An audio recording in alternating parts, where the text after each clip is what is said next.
I think I'd like to start by going back to the civil society communication that was adopted in September 2012, which sets out 3 priorities for the European Union's engagement with civil society in third countries. So the first priority is to promote a more conducive environment for civil society. The second is to strengthen the participation of civil society in domestic policy processes and in EU programming processes and in international processes. And the third priority is to support capacity development of local civil society. We have done that for many years, but we want to be more ambitious in terms of how we do it. So this is a communication for the EU as such that was endorsed by the Council with conclusions from October 12. But what we try to do with the EU country roadmaps for engagement with civil society is to translate this policy to country level. So all the countries where we work, be it in the neighborhood, be it in the ACP countries or in Asia, Latin America and so on, how are we going to carry that out in practice? So we have devised, the Commission and the External Action Service, a set of guidance and a template for these roadmaps. And the idea is that each delegation in each country reaches out to the member states that are present in the country with a view to take a look at what we call the civil society arena. You are in a given country and you look at the enabling environment or disabling, and you make an analysis of the opportunities for civil society to exist and operate. It's also an idea to look at what is our role as EU and member states. How have we been interacting, supporting civil society in our policy dialogue and in mainstreaming and so on. And this analysis of the civil society arena and ourselves is supposed to inform you to decide, so in this country, what priorities make sense. We have the priorities in the communication that are global, and then now we ask delegations together with member states to determine the priorities in the given country. This is a long, difficult process that requires a lot of analysis. We have asked delegations to do the first version of the roadmap by the end of July, building on the knowledge they already have. Delegations have developed concept notes for the CSOLA thematic program already. We have EU human rights country strategies. For some countries we have progress reports under neighborhood action plans and so on. So there's a lot of material already to build on and to inform this analysis. So although it's a challenging task, we are actually quite optimistic, you can say, that there's a lot to build on with a view to arrive at the priorities. And then to define, once you have your priorities, what actions can we mobilize? The roadmap doesn't come with new money. It's a question of putting your house in order, you can say. We have the different thematic programs, we have the bilateral support, we have the regional programs. They all interact with civil society in one way or the other. And the idea of the roadmap is to have an overarching strategic framework here. What is it actually we want to achieve? So this is one aspect, that's the operational support. The other aspect is the policy dialogue we do in each of the countries on a day-to-day basis, from the level of the head of delegation down to task managers responsible for sectors.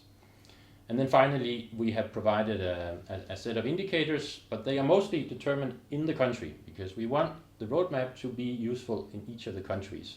So you can say the guidance we developed is to be adapted in each and every country. Of course, Peru and Pakistan are very different countries, and therefore the roadmap will look different, and also the process for developing the roadmap will be different.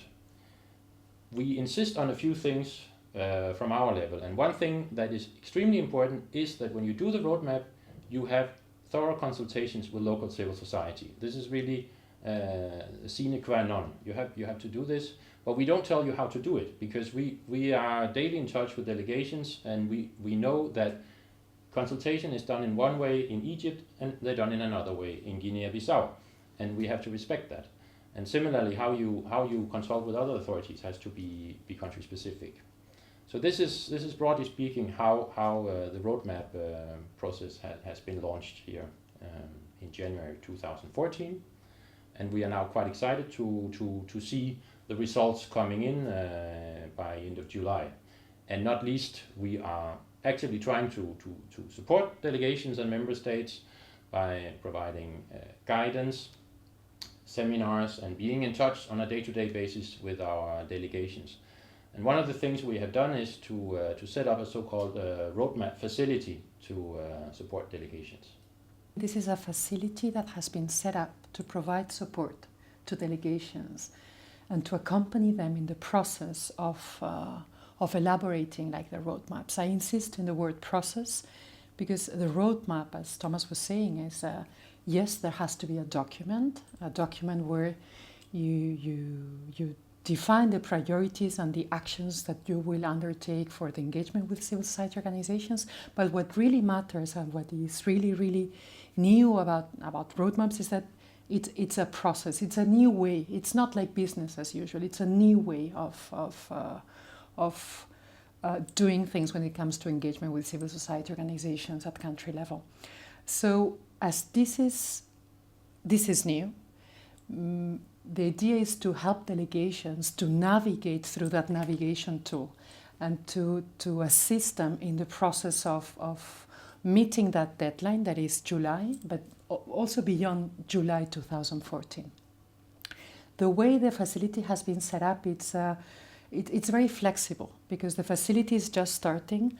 The idea is to assist also the Commission here, headquarters, in developing that further guidance that will complement the guidance that has already been set to the delegations, so as to help delegations in the process of how to identify a priority or how to do mainstreaming practice, how to communicate the process to member states, but also to civil society organizations and so forth. So we're doing that. And at the same time, on the basis of the demands coming from the delegations, we're thinking about doing a number of country missions where there will be experts going to a number of countries and assisting delegations. And I insist in that because it's not, even for that, it's not business like usual. It's not a consultant like will undertake a study, a mapping study, or a consultant that will have the responsibility of drafting like the roadmap. Not at all. The responsibility of the consultant, the expert that will be sent to a delegation, is really to assist the delegation in that process of thinking strategically and walking through like the process of elaborating the roadmaps. So there are many different possibilities. Maybe a delegation has to be helped in identifying the knowledge gaps, what they know, what they do not know about the context.